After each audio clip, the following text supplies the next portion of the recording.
a gente tem que entender que esse projeto contra o Bolsonaro, por ser um projeto a favor da democracia, ele vai ter que acontecer com ou sem o PT. Eu acho que cabe muito ao PT essa escolha, quer estar ou não nesse projeto democrata. Se houver um entendimento que é um projeto de centro-direita, de centro ou de centro-esquerda, para mim, nesse momento, tanto faz. Porque o que está em jogo é muito mais grave do que isso. E aí, depois que a gente tirar o Bolsonaro do poder, depois que a gente tiver a democracia restabelecida e firme e forte, a gente volta a brigar aqui dentro.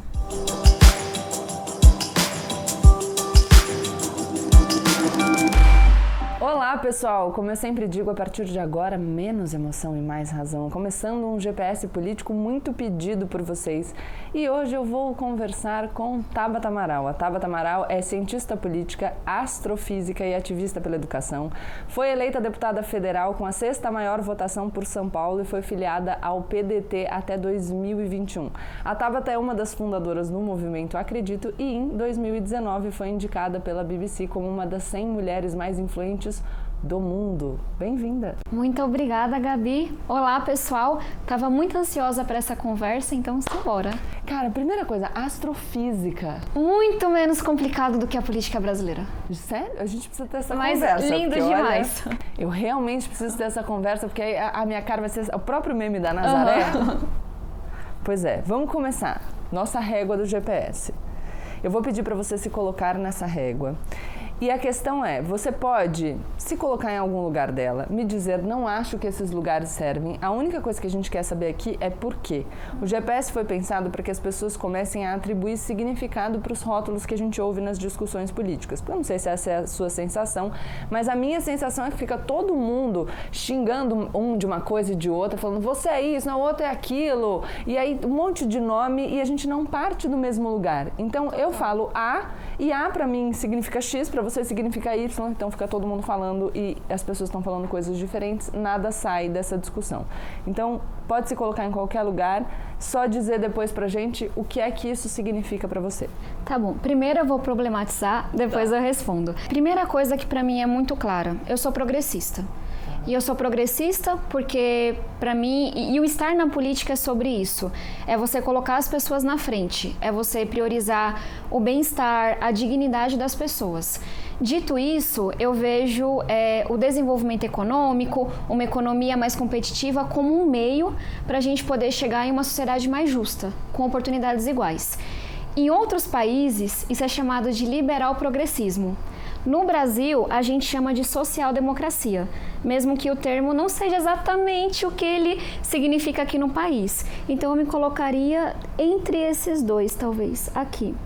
Entendendo. Você sabe que apareceu uma pessoa aqui que se disse um liberal progressista também. Foi o ministro Luiz Roberto Barroso, que quis se colocar na régua do GPS. Eu tendo a concordar muito com os posicionamentos dele. E até explicando para as pessoas o que eu entendo por esse liberal progressismo social-democracia brasileira. É a gente entender que, primeiro, muitas coisas aconteceram nos últimos anos, então esses termos, os mais novos, vêm do pós-guerra, faz muito tempo.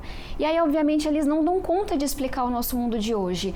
Direitos LGBTQIA+, não era uma questão, infelizmente, décadas atrás. Combate ao aquecimento global, também não era uma questão. Muitas questões econômicas foram se tornando cada vez mais complexas. Uma economia de pós-guerra mais intervencionista não é a mesma que a gente tem hoje. Então, é por isso que esses termos eles ficam muito distantes da realidade. E aí eu prefiro sempre explicar, olha, o que eu estou priorizando? É o cuidado das pessoas, é a dignidade, é a justiça social, entendendo que o caminho melhor para a gente chegar nisso é uma economia competitiva, é uma economia desenvolvida. Mas já que tem que colocar em algum lugar, acho que fica aqui. Tá bom. Eu ia te perguntar os 3 principais pilares da sua ideologia, de como você vê o mundo, mas acho que você já descreveu quando problematizou a régua. Talvez eu acrescentaria só um. Justiça social, para mim, é uma coisa muito forte. E o que é isso? Como eu falei, combate à desigualdade, oportunidades iguais, as pessoas poderem ir e vir, sonhar e ser quem são, independente de cor da pele, de onde nasceram, de qualquer coisa. Desenvolvimento econômico como um caminho, quase que um modus operandi para você chegar nesse lugar. E eu acho que é importante falar também da questão da ética, porque talvez a gente pode falar sobre isso mais tarde, mas ter a bandeira de defesa da ética, de combate à corrupção, de combate ao privilégio, não deveria ser uma coisa da direita, como infelizmente é entendido no Brasil hoje. Então eu somaria essa questão também. Ótimo. E você acha que o rótulo que você se atribui, a forma como você se define, coincide com a forma como as pessoas te rotulam? Gabi, é uma pequena provocação. Eu venho da periferia. Para a grande maioria das pessoas, isso não importa. Ou as pessoas não sabem o que é esquerda e direita, ou elas realmente não estão nem aí. O que elas querem é uma escola pública de qualidade, é dignidade, é um serviço digno. Então, a maioria das pessoas não pensam sobre isso quando olham para mim. Daquelas que se importam com isso, a maioria me coloca na esquerda. E isso eu vejo em jornal, vejo em pesquisa, vejo na rua. Mas tem algumas pessoas no Twitter, que eu brinco que é o espaço de convivência, que estão mais... Super saudável! Olha, o Twitter realmente, uma Brasil... delicinha. Que estão mais à esquerda do que eu, que insistem em me colocar na direita. Mas eu enxergo isso como uma disputa de espaço. Eu sou uma pessoa que, ao se colocar no campo progressista e discordar de algumas práticas, especialmente da esquerda tradicional, é um desafio, é um questionamento. Então tentam me jogar para a direita. E aí quais seriam essas discordâncias principais? Para mim, a primeira delas eu tenho um foco muito grande em interesses difusos, enquanto a esquerda brasileira tradicionalmente foca em interesses organizados. É o interesse do sindicato, é o interesse do grupo que consegue se organizar, fazer lobby, fazer pressão. Às vezes são interesses bons, nem sempre são interesses ruins. Mas se eu tiver que escolher entre interesses difusos, de quem tem um trabalho informal, de quem está desempregado, de quem não tem renda, e interesses organizados, eu fico com o primeiro grupo, porque é desse lugar que eu venho. E isso gera muito conflito com uma esquerda que ainda é muito corporativista, nas mais diversas áreas. E aí tem uma segunda diferença, que eu acho que isso é ruim para a democracia, que quando você fala de combate à corrupção, de combate a privilégio, de combate a supersalário, de combate a 10 mil maracutaias, logo te colocam na direita. Mas quem disse que o combate à corrupção é uma pauta só da direita? Não deveria ser. Então, acho que essas duas diferenças principais com a esquerda, para além de uma visão econômica mais moderna, fazem com que tentem me jogar para lá. Mas o que me guia é as pessoas. Então, para mim, eu estou no campo progressista. Eu achei muito interessante da sua fala que você citou 3 bolhas. Você me fala das pessoas comuns, vou classificar dessa maneira, que não estão preocupadas com esquerda e direita, estão preocupadas com as soluções práticas do dia a dia, como você pode apresentar isso para elas. Você fala de uma outra bolha que me parece ser uma bolha talvez mais apropriada desses conceitos, desses rótulos da política, que te coloca no campo da esquerda. Aí você diz de uma terceira bolha, que é um pedaço desse campo da esquerda que insiste em te colocar na direita. Tá mais aqui nessa réguazinha.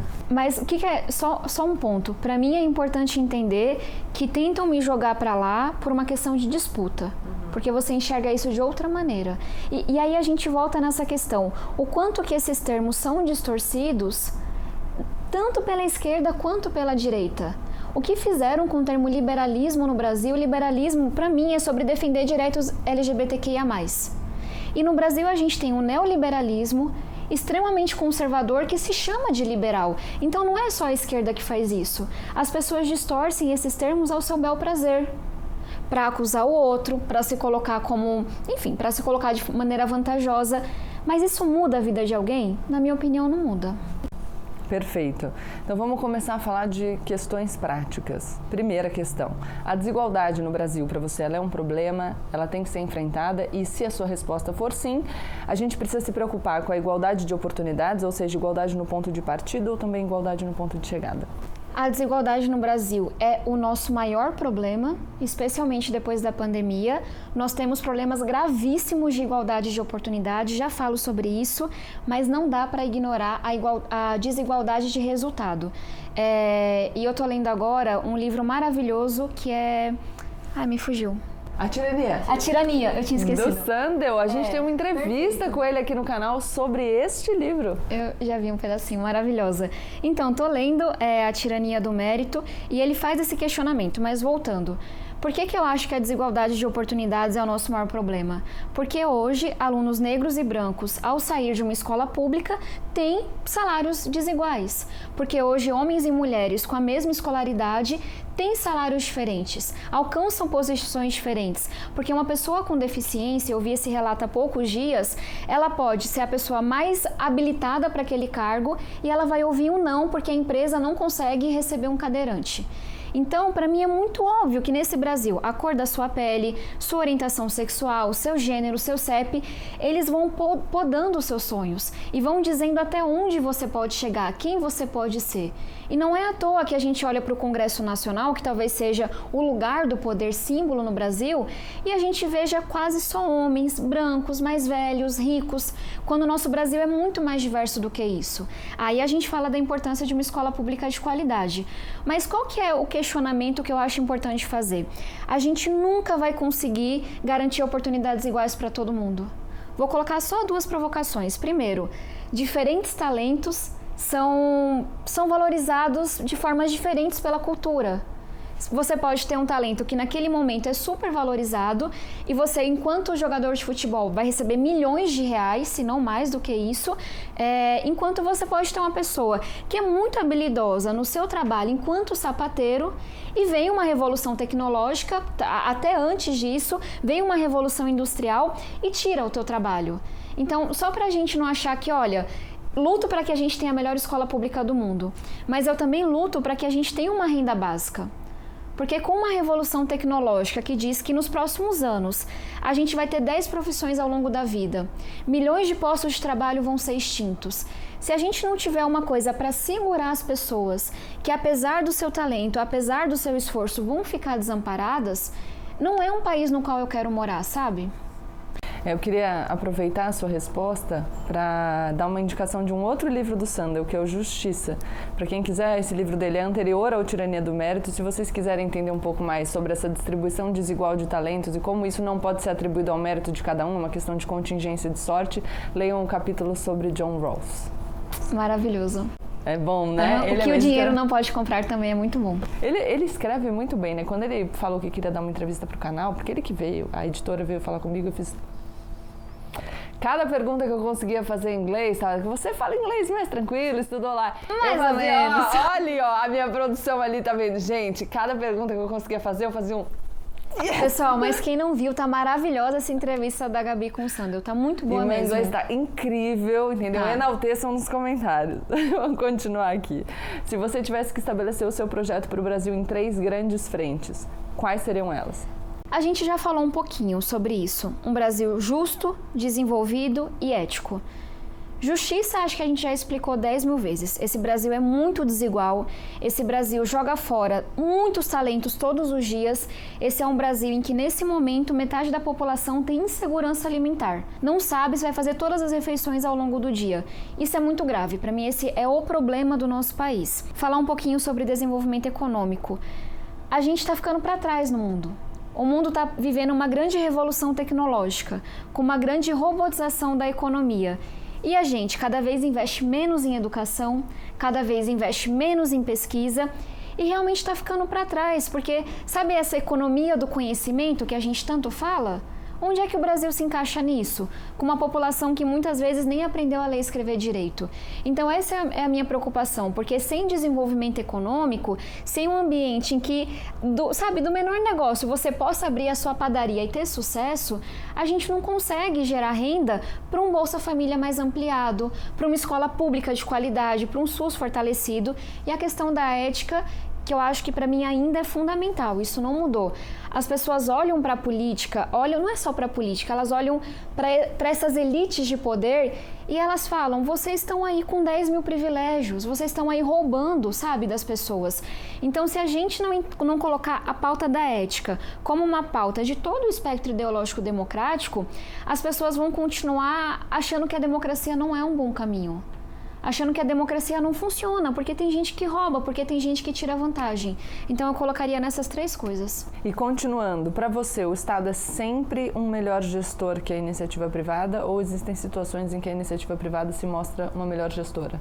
Depende da situação. A gente tem 2 grandes exemplos bem recentes. Acho que o primeiro deles é o SUS. pelo menos eu não queria ser americana nesse momento da pandemia, em que se você é pobre, você não tem um posto para lhe atender, você não tem um medicamento. Então, o SUS, para mim, deixa muito óbvio, assim como o sistema inglês deixa, que na saúde é importante você ter um Estado forte. É importante você ter serviços para todo mundo.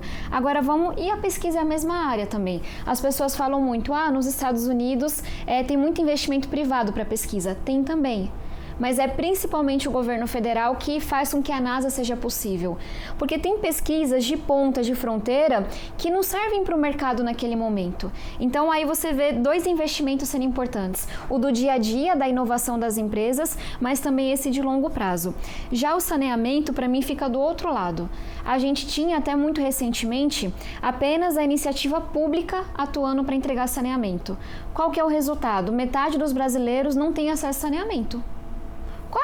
Para mim, assim, falhamos enquanto sociedade. E aí a gente votou o marco do saneamento na Câmara e no Senado recentemente, permitindo que a iniciativa privada entre, que ela também faça parte, que ela também concorra. Por quê?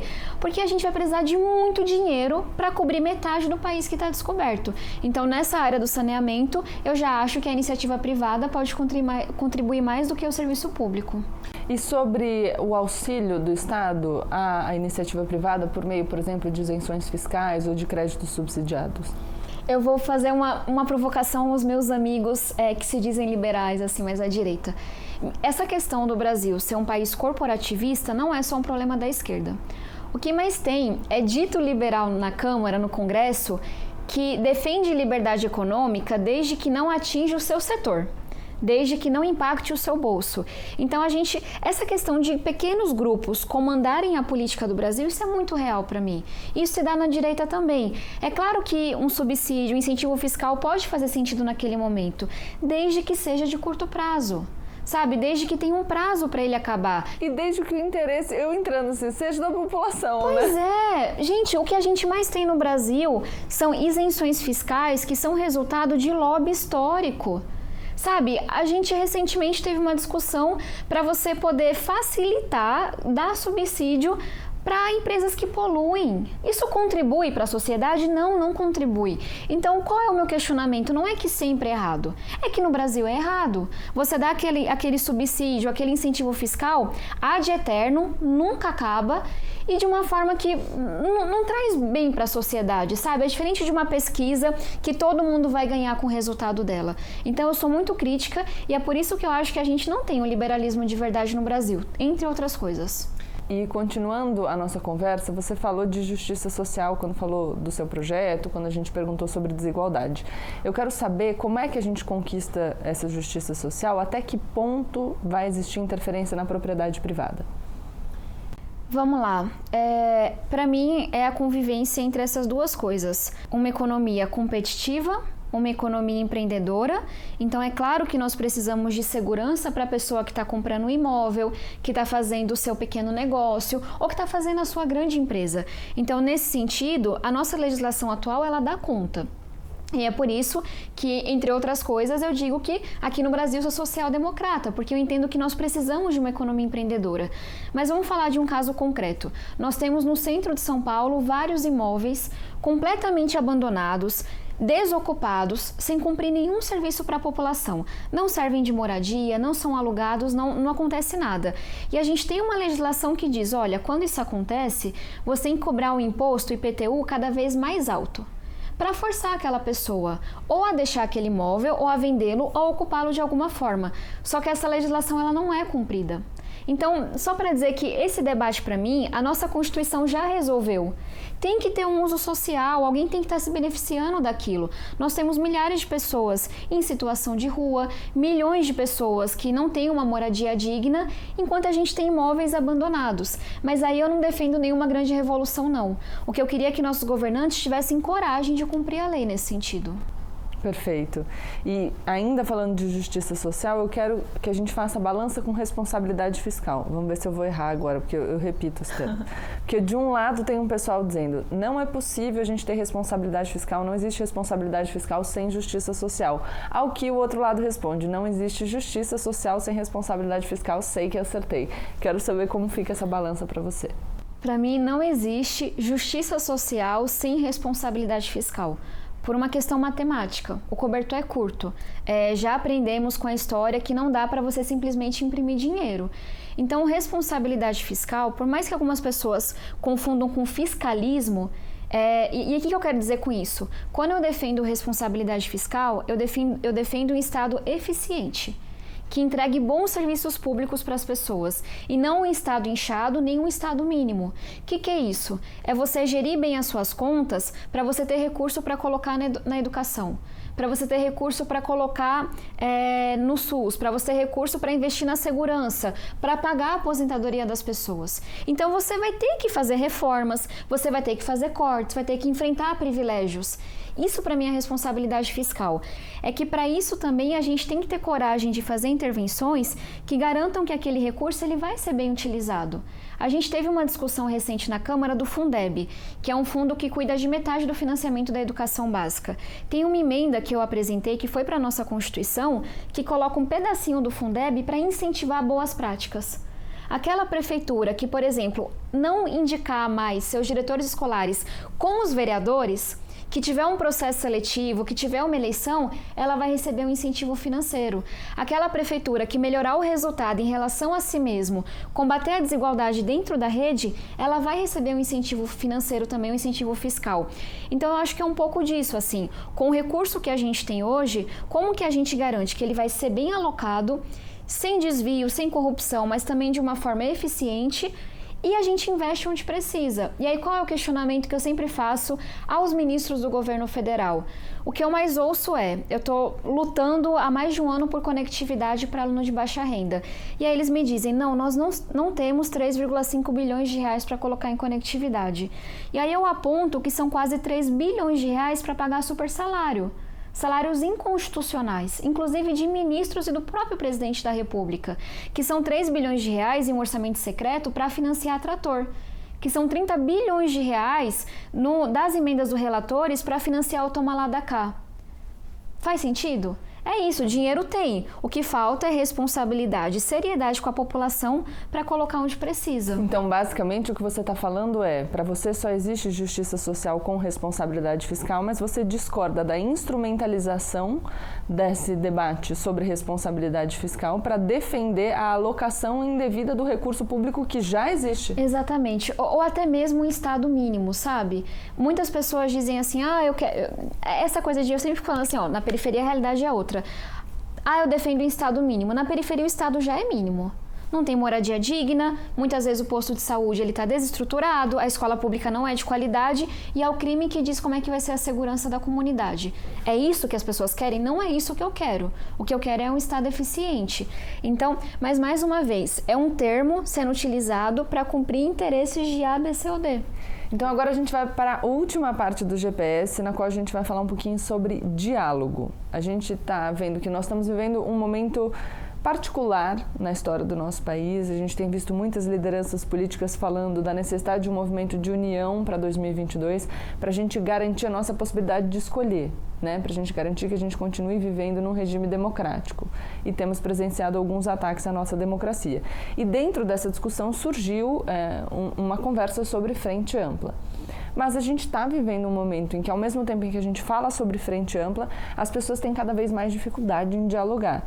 Um pouco por esses rótulos, então tá todo mundo brigando para ver quem é mais aquela coisa, aquele rótulo que se atribui, e a gente inviabiliza qualquer conversa. Então o que eu quero saber de você você tem interlocutores que estão fora do seu campo político, que não pensam exatamente como você, com quem você conversa e que você considera interlocutores leais e bem intencionados? Gabi, para mim é muito simples. Interlocutor leal é quem é democrata. Eu não tenho o menor problema de dialogar, trabalhar, tentar chegar num consenso em determinada matéria com quem está na esquerda, na centro-esquerda, no centro, centro-direita ou direita. Porque a democracia é sobre isso. Sabe, é tão absurdo dos tempos atuais que alguém que pensa diferente de você, na opinião de algumas pessoas, não tem o direito de existir, de se pronunciar, de defender aquilo que defende. Então, para mim, numa democracia, todo pronunciamento democrata, ele é legítimo. independente de visão econômica, visão social, etc e tal. E aí qual é a provocação que eu faço em relação a esse momento doido que a gente está vivendo, né? Que algumas pessoas não... Eu prefiro acreditar que elas não entendem a gravidade do momento do que realmente achar que elas entendem e estão dispostas a colocar a democracia em risco pelo seu projeto de poder de 4 anos. Por que eu digo isso? Eu estou participando das manifestações pelo impeachment do Bolsonaro. Porque para mim a nossa democracia ela está em risco. Todos os sinais foram dados. A cartilha da Hungria, da Venezuela, da Polônia estão sendo seguidas a risco. Você aparelha o Estado, você vai contra a imprensa, sabe? Você coloca o adversário como inimigo. E eu tenho medo de que as próximas eleições sejam as últimas realmente livres. Tem gente aí falando que a gente nem vai ter eleição, viu? Se não passar voto impresso auditável. Teremos eleições, porque o nosso... Enfim, não vou nem entrar nessa palhaçada aí dessa discussão. Eu moro em uma comunidade que as pessoas compram voto, até hoje. Você quer que eu te conte o que vai acontecer na hora que tiver um papelzinho que dizem quem você votou? Que você pode tirar uma foto, que você pode fazer uma coisa? Você só vai aumentar a compra de votos. Não é isso que eu... Como alguém que vem na periferia, eu não consigo defender isso. Então, qual é o meu ponto? Se a nossa democracia está em risco, se todos os sinais foram dados, como é que as pessoas ainda não conseguem dialogar? E tem 2 coisas que me entristeceram muito. Eu estava na última manifestação e não presenciei, mas vi a notícia de que militantes do PCO agrediram pessoas que tentaram impedir que manifestantes do PSDB fossem expulsos da manifestação. Que é isso? Ali não era contra Bolsonaro, ali não era a favor da democracia, e também me entristeceu um episódio recente de pessoas da esquerda dizendo que o Eduardo Leite, o governador do Rio Grande do Sul, não poderia se colocar como alguém que é gay. Ou seja, você só pode ser gay se você é de esquerda. E eu achava que lugar de fala era lugar de fala independente de qualquer questão ideológica. Então, é isso, sabe? Na hora que você começa a dizer, não, a pauta LGBT é só de quem é de esquerda. Não deve ser, é pauta de quem defende direitos humanos. Na hora que uma manifestação contra o Bolsonaro não pode ter quem votou no Bolsonaro, as pessoas não entenderam nada. Eu vou precisar de metade da população e, matematicamente, isso inclui quem votou no Bolsonaro, se colocando contra esse projeto autoritário, se colocando contra esse projeto desumano. Você sabe que eu costumo falar muito disso, que eu falo, se só votar na alternativa ao Bolsonaro quem já votou na alternativa ao Bolsonaro no segundo turno em 2018, a gente perde. É matemática. Então, se a gente quer uma manifestação plural, colorida, que tem chances reais de pautar o impeachment do Bolsonaro, matematicamente vou precisar incluir quem votou 17 no primeiro e no segundo turno. E é isso. E eu acho que é uma mistura de coisas. Gente que não entende a gravidade e gente que está tão preocupado com o seu projetinho de poder que topa colocar a democracia em risco. Então, eu vou aproveitar a sua deixa para te fazer uma pergunta. Você toparia abrir mão do seu protagonismo em prol de um projeto pelo Brasil? Total, assim, se a gente, e eu vou bater numa tecla que para mim é muito importante, de fato, Bolsonaro e Lula não são opostos da mesma régua. PT tem um projeto democrata e entregou uma democracia, por mais que eu critique 10 mil coisas do PT, enquanto o Bolsonaro é um autoritário, que coloca a nossa democracia em risco. Inclusive, votei no Haddad em 2018 sem pestanejar. Para mim, essa escolha, nunca foi uma escolha difícil, entre aspas, fazendo uma brincadeira. Agora, a gente tem que entender que esse projeto contra o Bolsonaro, por ser um projeto a favor da democracia, ele vai ter que acontecer com ou sem o PT. Eu acho que cabe muito ao PT essa escolha, quer estar ou não nesse projeto democrata. Se houver um entendimento que é um projeto de centro-direita, de centro ou de centro-esquerda, para mim, nesse momento, tanto faz. Porque o que está em jogo é muito mais grave do que isso. E aí, depois que a gente tirar o Bolsonaro do poder, depois que a gente tiver a democracia restabelecida e firme e forte, a gente volta a brigar aqui dentro. Perfeito. Então, você toparia integrar uma frente ampla? 100% com ou sem o PT. Eu acho que essa escolha de ser com ou sem o PT cabe ao PT, não a mim. Mas para mim é muito óbvio que é contra o Bolsonaro. E é isso, inclusive, que vai me guiar na minha escolha de partido, na campanha que eu vou fazer ano que vem. Porque de que serve, sabe? Ganhar uma eleição se a gente vai caminhar como a Hungria, vai caminhar como a Polônia, como a Venezuela. Não é isso que eu quero para o meu país, não é isso que eu quero para minha comunidade. Então, Tabata, já te agradecendo pela sua participação no GPS, nesse final eu deixo um espaço para você conversar com as pessoas que te ouviram, que concordaram com a maioria das coisas que você falou, que concordaram com uma parte e discordaram de outra, ou que discordaram da maioria, mas estão abertas a ouvir quem pensa diferente. O GPS é um movimento para a gente incentivar o diálogo mesmo, que as pessoas participem cada vez mais e entendam que o espaço da democracia é um espaço plural e por isso é tão importante que a gente mantenha o nosso regime democrático para que a gente possa, inclusive, divergir. Exatamente. Então, converse com as pessoas, faça aí o seu chamado, passe o seu recado. Eu queria trazer uma questão que a gente não abordou aqui, que é a questão da representatividade. Para mim, o que é essa renovação política que a gente deve buscar? O que é essa boa política? É uma política com boas práticas, contra o fisiologismo, contra a corrupção. É uma política... O que é fisiologismo, Tabata? Centrão. Tá. Toma lá da cá. É você vender o seu voto pela emenda, pelo trator, pela questão local. Tá. Isso é fisiologismo, é você não ter visão de país. E essa é a maior ameaça que a gente tem hoje. Não é a disputa entre esquerda e direita, porque ela é muito pequenininha no Congresso. E eu sempre gosto de ressaltar isso. Então, o que é essa boa política? É uma política com boas práticas. É uma política com uma discussão ideológica menos rasa do que a gente tem hoje, menos polarizada. Mas também é uma política mais diversa. E eu gosto muito de falar sobre isso. A nossa democracia também não se restabelece se a gente continuar tendo apenas um mesmo grupo representado lá. Se nós não tivermos mulheres, negros, pessoas com deficiência, periféricos, LGBTs, se a gente não tiver essas pessoas na mesa da conversa, a democracia sempre vai deixar muita gente para trás. Porque muitas dores não vão ser ouvidas. Então eu só queria dizer que essa crise que a gente está vivendo da democracia, no meu entendimento, ela tem a ver com essa falta de representatividade. Quantas pessoas não olham para o Congresso e pensam, eu não tenho nada a ver com essas pessoas. Elas nunca pegaram ônibus, elas nunca sentaram numa carteira de escola pública, sabe? Elas não sabem como é que é a minha vida. Isso é verdade em grande parte. Então é só porque eu acho que a gente tem que fazer a frente ampla, a gente tem que fortalecer a educação pública, mas a gente também tem que lutar por representatividade. Tem uma pauta no meu mandato que para mim é muito importante, que é contra a pobreza menstrual. Que é para que meninas possam ter acesso a absorvente para não perderem 1 mês e meio de aula por ano. Por que essa é uma pauta hoje ainda? Porque mulheres pobres nunca estiveram no poder, ou estiveram em um número muito pequeno até aqui.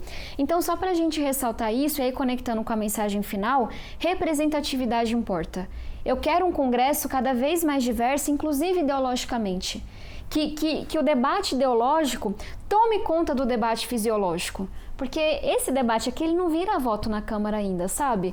Porque a gente tem pessoas que estão lá e não sabem dessas muitas dores que não são ouvidas. Então, acho que a mensagem é: se engajem politicamente, se engajem com movimentos, se filiem a partidos, se candidatem, prestem atenção na política, porque se ela não tiver a nossa cara, ela vai ter a cara que tem hoje, que é distante, que é fisiológica, que não responde a quem nós somos. E aí tem uma frase que eu amo sobre a participação das mulheres, que é: com mulheres no poder, meninas voltam a sonhar. Porque estudos já mostraram que você eleger mulheres faz com que as meninas se vejam nos mais diferentes lugares, tenham sonhos maiores. Então, acho que só adicionar esse ponto da diversidade que a gente não tinha falado ainda, mas que eu acho que diz muito dessa crise que a gente está vivendo. Perfeito. Muito obrigada pela sua participação no GPS. Muito obrigada pelo convite, muito obrigada a todos que acompanharam. Temos um longuíssimo ano pela frente de muita construção democrática, mas sigamos firmes, confiantes, otimistas, porque o que está em jogo é muito maior do que tudo isso. É verdade, concordo, o RT aqui nessa fala. É isso, esse foi o GPS Político com Tabata Amaral. Espero que vocês tenham gostado. Deixem um like, se inscrevam no canal e compartilhem o vídeo com os seus amigos. Como vocês sabem, eu sempre digo, com os amigos que vocês acham que já concordam com a Tabata e principalmente com aqueles amigos que têm alguma divergência, porque o ideal aqui é que a gente consiga estabelecer diálogo mesmo com quem pensa um pouco diferente, ou bastante diferente, que a democracia é isso. Tchau, tchau!